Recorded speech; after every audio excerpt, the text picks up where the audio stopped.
Today's videos are brought to you by Ranjan Motors, located at 139 Tutugamana Street, Coahuila. Come check them out if you're interested in getting a new or used ride. How's it going, my car dudes? Liam here from the Car Dudes channel, and today I present you all a review of this 2019 Mitsubishi Eclipse Cross. So as always, I'm going to give you guys a full and in-depth review of it. I will show you guys the interior and the exterior of the SUV. So as always, sit back, relax, and enjoy. Starting off with the trunk. Definitely not a bad size for a small SUV. The seats are 60-40 split folding. Full-size spare tire along with our jack tools. And we also have a speaker back here.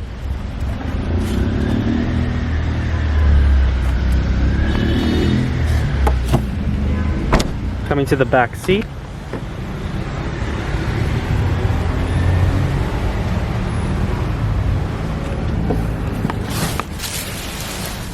For a small SUV, it is a little cramped back here. This seat is put in a position that I will be comfortable in, so it's pretty far back. My knees are up against the seat back, but I can fit my feet underneath the seat, which is not too bad. Headroom is okay, especially considering we have two sunroofs back here.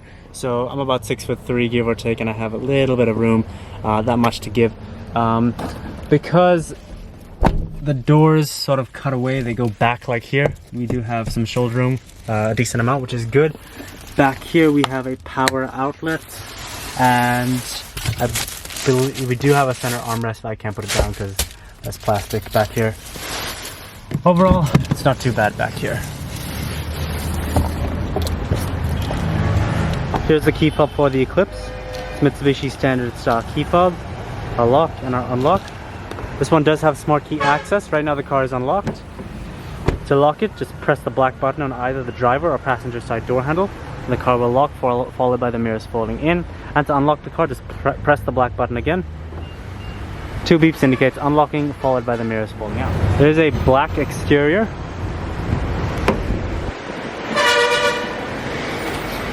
With full black leather interior with orange contrast stitching.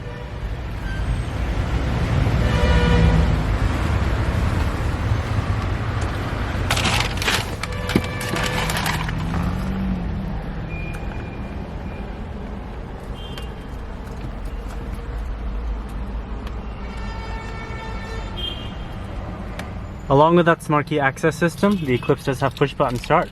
So just make sure you have the key fob somewhere in the vehicle. Put your foot on the brake and press the left dash mounted start button to start.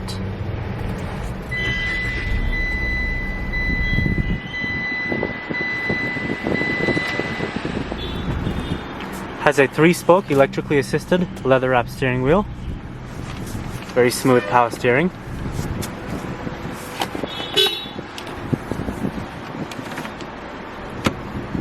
Tiptronic shifting. We do have a backup camera. A parking brake right here. Right now it is engaged. To disengage it, make sure your foot is on the brake. Push down. And to engage it, just pull up. Alright, so let's go ahead and cut on the automatic headlamps. High beams, as well as the front and rear fog lights. The hazards. All the windows are fully automatic, up and down. We'll pop the hood, and we'll go ahead and check out the exterior of the car.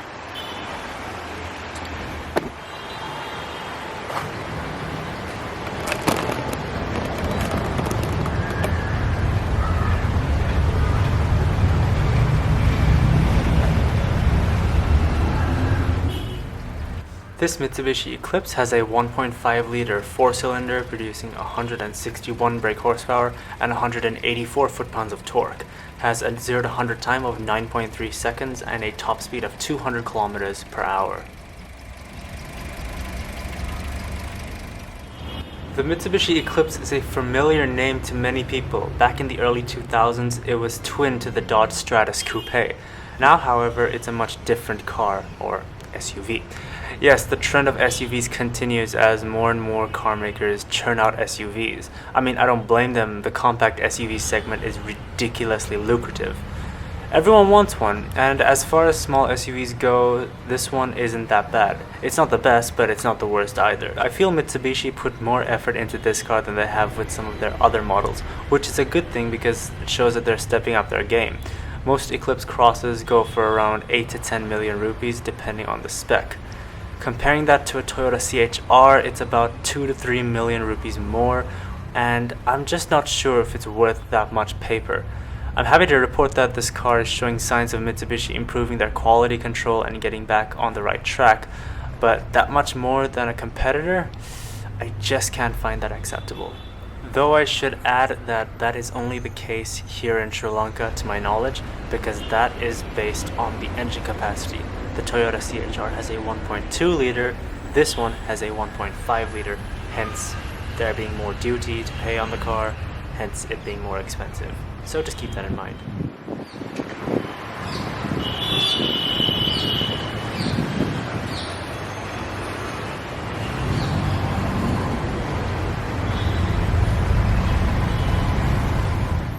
The styling of the Mitsubishi Eclipse Cross is, well, questionable to me, because there's one part of me that says, oh wow, it looks so curvy and futuristic and stylish, I really like it. Then there's another part of me which is like, it really does not look that good. Which, it's down to personal preference really. I guess some people will hate it, some people will like it. I guess I just sort of meet those people somewhere in the middle. But overall, I think it looks okay. Nothing wrong with it.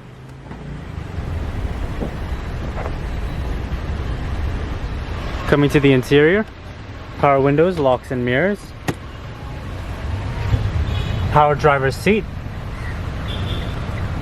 our accelerator and brake, our hood release, our parking assist, collision avoidance, traction control.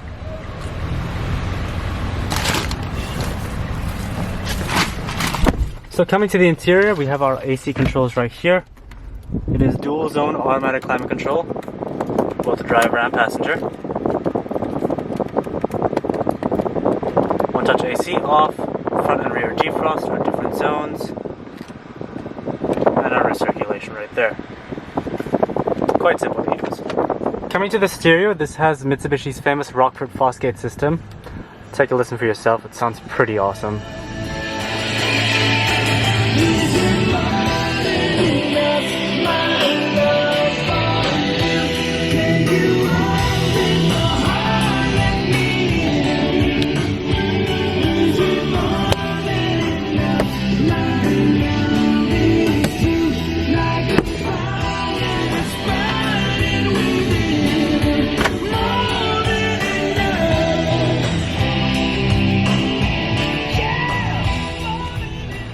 May not be a Bose or Bowers & Wilkins system, but it really does rock.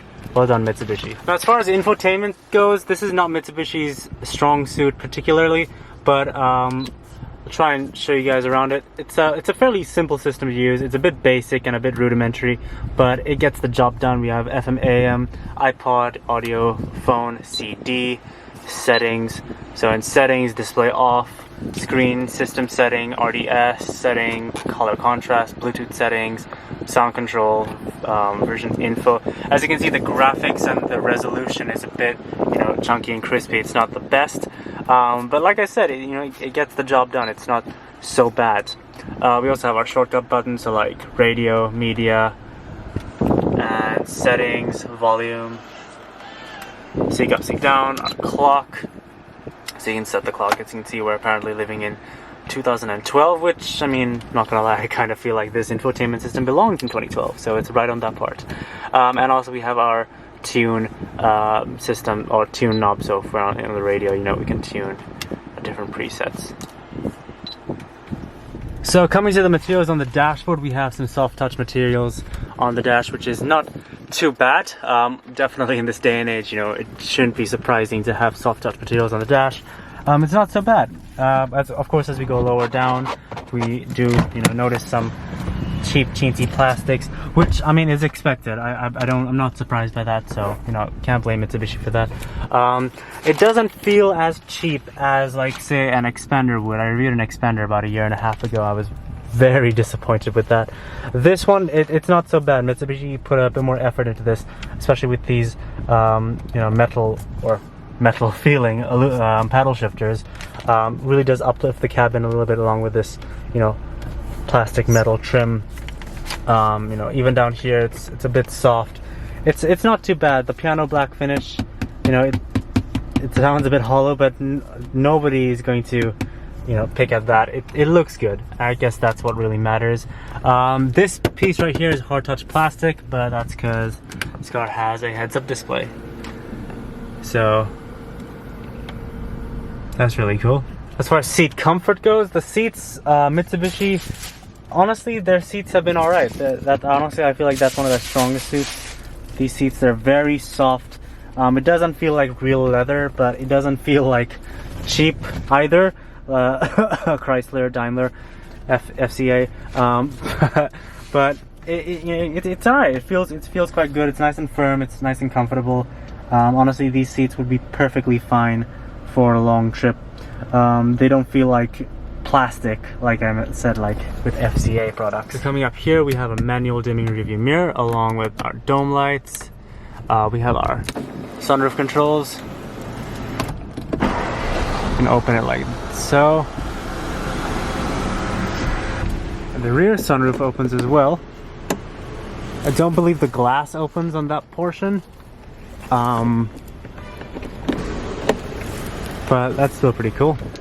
Coming down here, also another, you know, something else to add to the interior quality, this leather stitch shift boot. I think it looks quite nice, and, you know, definitely has uplifted the cabin a bit. We have 2-stage heated seats, high and low. I don't know what this circle thing is. I'm assuming it would be some form of terrain response or an off-road mode, which I'm assuming this one doesn't have, because I'm pretty sure I've seen something like that in another Eclipse. Our parking brake right here. We do have 2 cup holders, as you can see. Opening this up, we have some storage.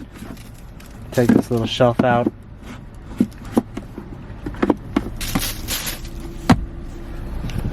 Overall, coming from my experience with Mitsubishis having horrible interior quality, this one is not so bad. So well done, Mitsubishi. You've done a decent job at making a decent interior. It's obviously not mind-blowing, but it's not horrible either. Like, I wouldn't despise this. I'm genuinely, you know, quite happy that the interior quality in this car is it's quite good. I also do like the carbon fiber look on the windowsill or the window control ledges. This kind of adds a nice look to it, a bit of a sporty look. The driving position is also not too high, what you would expect in like an SUV, like say a Toyota Prado or a Mitsubishi Expander, but it's also not too low, so that, you know, it would be like a Toyota Premio. It's sort of just right in the middle. I love the driving position of this car. It's just right. You know, it would be perfect for like commuting. Alrighty, so for this one,